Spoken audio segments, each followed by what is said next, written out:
So I want to talk about left and right, blue and red, Democrat and Republican. I think it's one of the biggest problems in this country is this two-party solution.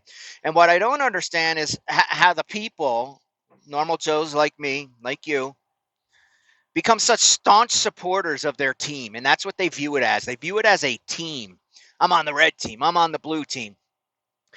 And what annoys me the most is most of these people don't even know what their team stands for or what their principles are.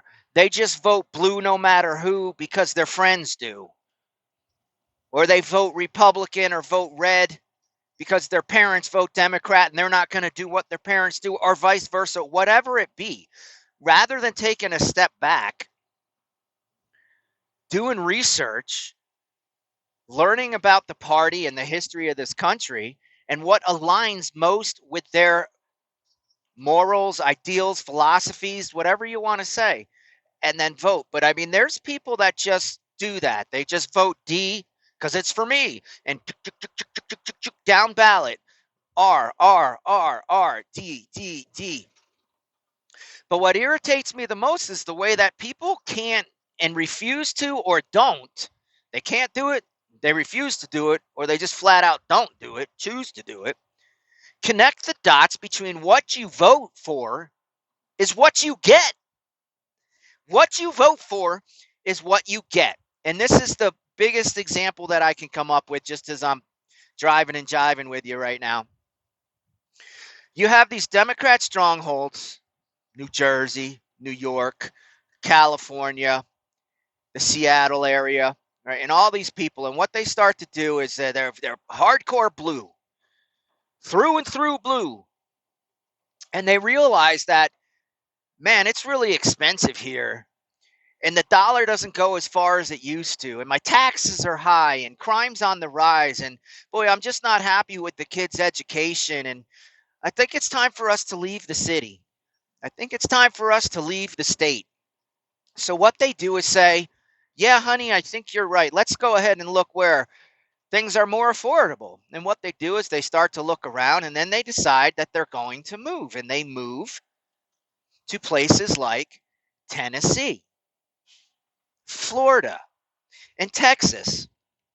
And what all these things have in common is that they are red states versus blue states. And the leadership that's been in power there has been red. So they moved there because their dollar went a lot farther and they got a bigger, nicer house than they would have wherever they came from, New Jersey, Seattle, California. The school system is better and it's nicer and it's newer. The crime is low, and you won't believe how cheap the property taxes are. But then they get there and it's time to vote and they vote for the same shit they just left.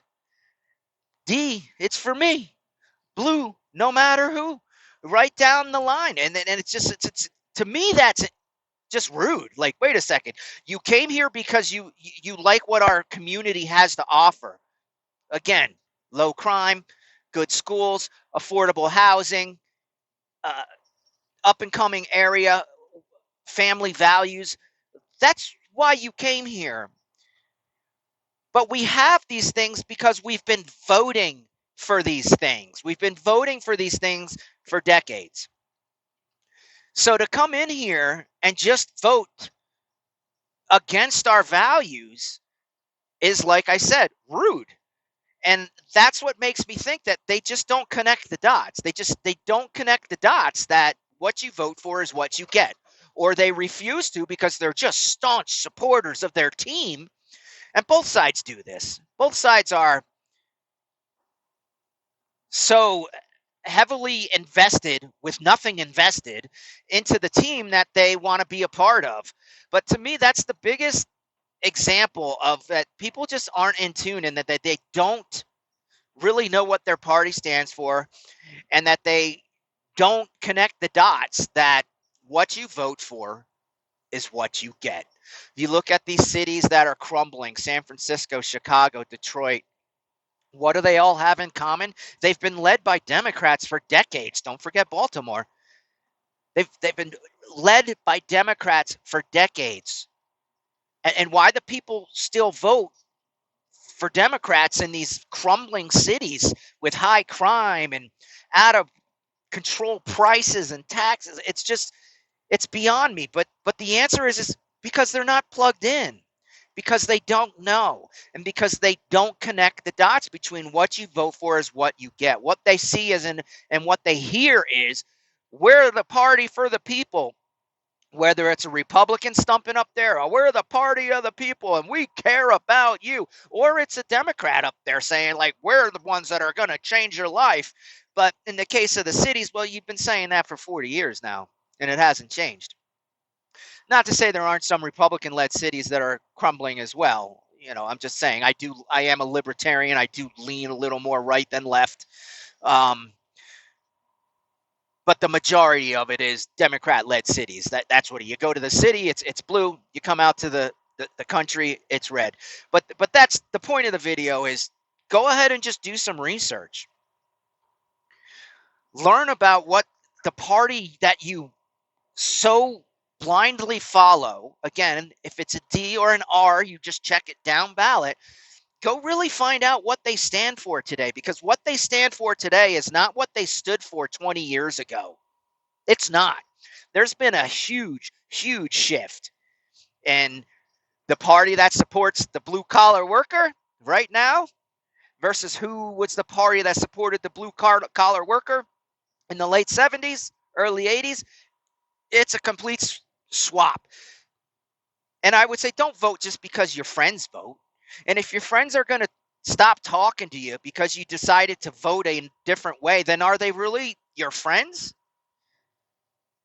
Is that somebody you really want to spend time with?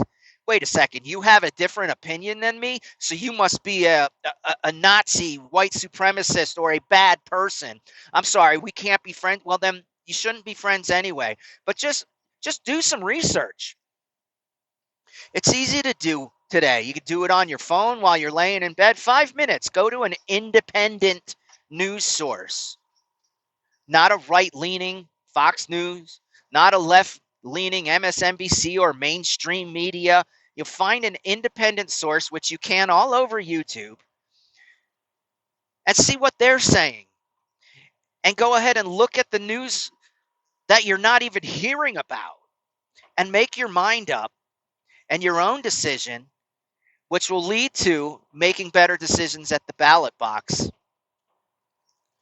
So I guess that's it for today.